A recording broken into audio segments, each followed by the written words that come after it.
19 au 27 novembre 2016, c'était la Semaine européenne de réduction des déchets.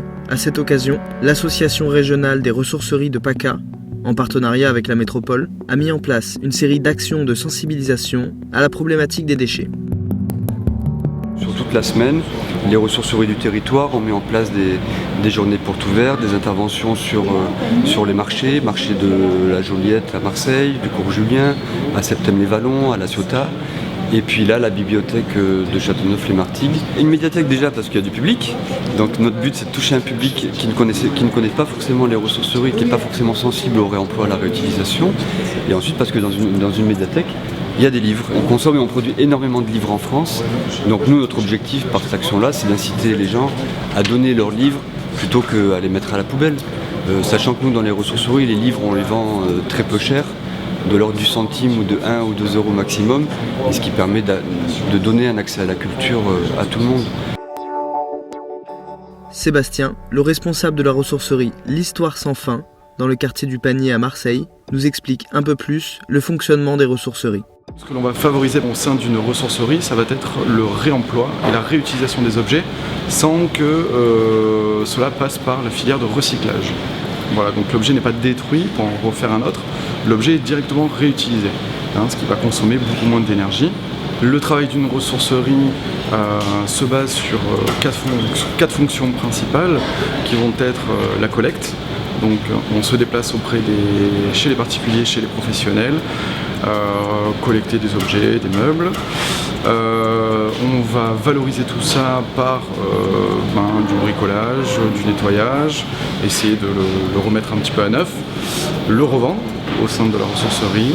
Donc ça, c'est la troisième fonction. Et la dernière qui va être la sensibilisation autour du tri et du réemploi de leurs objets. On n'est pas là pour se faire de l'argent sur les objets. Notre action est de réduire la quantité d'objets définis comme déchets qui partiraient dans une déchetterie ou pire, qui partiraient dans des poubelles ménagères pour être ensuite enfouis dans des décharges à ciel ouvert. Le dirigeable est une autre ressourcerie qui a ouvert ses portes dernièrement à Aubagne. L'inauguration était un moment propice pour visiter les lieux et rencontrer celles et ceux qui font fonctionner cette ressourcerie. Le premier flux, ça va être l'ensemble de la collecte des encombrants réalisés par le conseil de territoire du pays d'Aubagne et l'Étoile. La collecte va arriver ici et les premières opérations de pesée vont être opérées. Ensuite, on va faire une opération de tri. Tout ce que nous allons considérer comme réparable pour être réemployable ou réemployable directement, partira dans les ateliers de valorisation, de nettoiement, de maintenance, avant d'être envoyé en boutique. Tout ce qui ne pourra pas être réemployé va être mis dans des caissons qui vont partir ensuite en filière de valorisation matière. Arrivera normalement ici 9000 tonnes par an.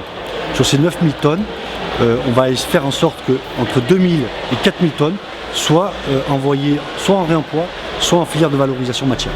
Nous employons 14 personnes sur les différentes fonctions. L'atelier chantier d'insertion peut permettre de développer ce type de projet. En fait, on donne une seconde vie aux meubles, mais on donne aussi une seconde chance aux gens. Et je crois que c'est ça l'intérêt de ce projet, c'est qu'il y a un côté effectivement tout à fait matériel et environnemental, mais il y a aussi un objectif humain. Je travaillais 20 ans pour la même entreprise, il y a eu un licenciement économique et entre-temps je suis tombé malade, donc je suis atteint d'une maladie chronique et je ne peux pas travailler tout à fait une journée entière, donc en faisant 26 heures, ce qui me fait travailler tous les matins, ça me redonne en fait une dynamique. Pour moi, ça me convient. Aujourd'hui, toutes les collectivités ont un objectif chiffré de réduire les déchets sur leur territoire. Ils ont déjà un schéma de gestion des déchets qui est existant. Nous, la ressourcerie, on va apporter un plus pour intégrer ce schéma-là.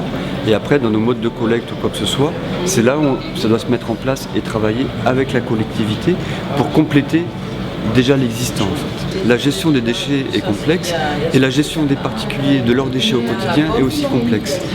C'est-à-dire qu'on va leur demander d'aller à la déchetterie, de faire le tri de certaines catégories de matières jusqu'à l'apport volontaire.